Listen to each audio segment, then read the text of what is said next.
জয় যিশু। তখন রাত্রিকালীন দর্শনে দানিয়েলের কাছে এই নিগূঢ় বিষয় প্রকাশিত হইল। তখন দানিয়েল স্বর্গের ঈশ্বরকে ধন্যবাদ করিলেন। দানিয়েল কহিলেন, ঈশ্বরের নাম যুগে যুগে চিরকাল ধন্য হোক, কেননা জ্ঞান ও পরাক্রম তাহারই। তিনি কাল ও ঋতু পরিবর্তন করেন, রাজাদিগকে পথভ্রষ্ট করেন ও রাজাদিগকে পদস্থ করেন। তিনি জ্ঞানীদিগকে জ্ঞান দেন, বিবেচকদিগকে বিবেচনা দেন।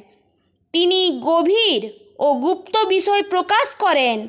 অন্ধকারে যাহা আছে তাহা তিনি জানেন, এবং তাহার কাছে জ্যোতি বাস করে। হে আমার পিতৃপুরুষদের ঈশ্বর, আমি তোমার ধন্যবাদ ও প্রশংসা করি। তুমি আমাকে জ্ঞান ও সামর্থ্য দিয়াছ। আমরা তোমার কাছে যাহা চাহিয়াছিলাম তাহা আমাকে এখন জানাইলে। তুমি রাজার স্বপ্ন আমাদিগকে জানাইলে। আমেন।